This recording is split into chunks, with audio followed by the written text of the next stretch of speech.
Bonjour à toutes et à tous et bienvenue dans le 25e numéro de la Gazette du Maine, le podcast de Stephen King France qui vous résume l'actualité de Stephen King. Je suis Émilie et je suis très heureuse de vous emmener en balade avec moi dans le Maine pour vous conter les nouvelles informations depuis le 4 novembre.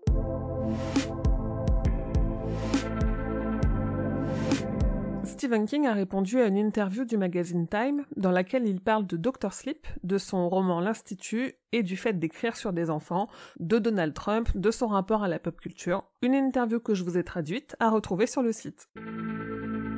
Vous le savez, il est aussi prolifique que populaire, ce qui fait qu'il est chaque année nommé aux Goodreads Choice Awards. 2019 ne fait pas exception, avec une nomination pour l'Institut dans la catégorie horreur. Face à lui, 14 autres auteurs, dont son fils, Joe Hill, avec son recueil de nouvelles qui en contient 2 coécrites avec son père, Full Throttle.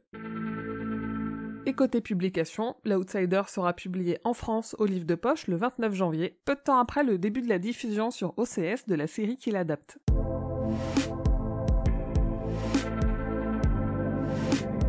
Dr. Sleep pourrait avoir une suite. Au détour d'un article sur les audiences du film, Hollywood Reporter nous apprend qu'un accord a été signé pour une suite du film qui serait centrée sur Dick Hallorann. Sauf que cet accord a été signé avant la sortie du film, qui est loin de remplir ses objectifs au box-office, à voir donc si un jour le projet aboutira. Cimetière 2, la suite libre de Cimetière par Marie Lambert, sortie en 1992, va avoir un Blu-ray collector chez Scream Factory, qui vient de dévoiler la date de sortie et une très belle jaquette. Et toujours peu de nouvelles des bonus des Blu-ray et DVD de Ça 2 qui arrivent en janvier, mais sur Amazon est apparue une fiche d'un coffret des 2 chapitres, coffret prévu lui aussi pour le 15 janvier.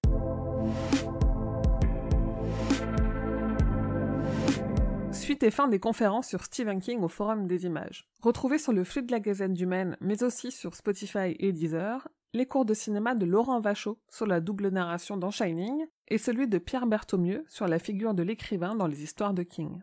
Côté roi Steven, vous pouvez aller écouter le dernier hors-série dans lequel Julien et Urde vous donnent leur avis et leur analyse sur le film Dr. Sleep. Et surtout, on a sorti notre épisode de novembre, et c'est un petit événement pour nous puisque c'est celui sur la nouvelle poids lourd qu'on a enregistré en public au Paris Podcast Festival. Est-ce qu'on a réussi à le faire en 1 heure? Verdict dans l'épisode.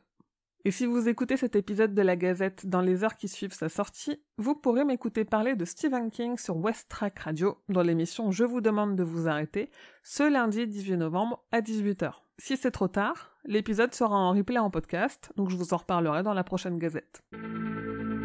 Côté kiosque, le Mad Movies de novembre consacre 10 pages à Dr. Sleep avec une très belle couverture inspirée du film. On y trouve critiques, interviews du réalisateur et du producteur. L'écran fantastique, lui, nous gratifie d'une édition avec une couverture qui reprend l'illustration du Blu-ray 4K de Shining. Dans ce numéro de novembre, on y retrouve notamment des pages sur Dr. Sleep et presque 20 pages sur Shining. Et le magazine en ligne On se fait un ciné a consacré quelques pages de leur webzine aux adaptations des œuvres de King.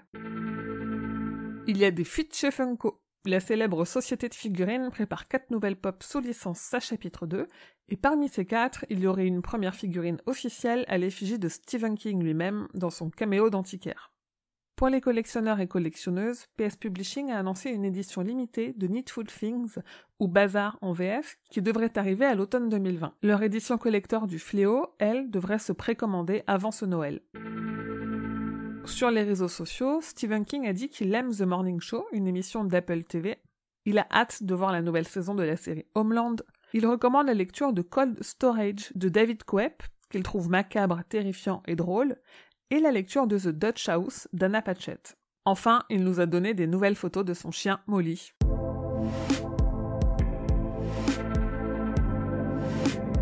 Voilà, c'est une gazette plutôt courte. Après 2 mois très chargés en adaptation et nouveaux projets, les choses se tassent enfin un peu. J'en profite donc pour vous adresser un immense merci. Ça fait 1 an que ce podcast existe et votre soutien m'est précieux. Vous êtes de plus en plus nombreux et nombreuses et votre enthousiasme m'apporte beaucoup. Aussi, vous le savez, l'échange avec vous pour moi est essentiel, alors n'hésitez pas à me faire des remarques, des propositions ou autres sur les différents réseaux de Stephen King France. Prenez le temps de laisser des étoiles sur votre application de podcast, ça m'aidera à le faire connaître encore plus. Et vous pouvez aussi participer à mon Tipeee en me donnant 1 ou 2 euros, chaque petite pièce compte dans cette désormais grande usine qu'est Stephen King France. Pour le reste, comme d'habitude, vous pouvez trouver Stephen King France sur Instagram, Twitter, Facebook et sur Discord pour échanger avec la communauté. Et rendez-vous sur stephenkingfrance.fr dans l'article de cette Gazette 25 pour avoir plus de détails sur toutes les infos dont je viens de vous parler. Je vous dis merci et à bientôt, fidèles auditeurs et auditrices, que vos journées soient longues et vos nuits plaisantes.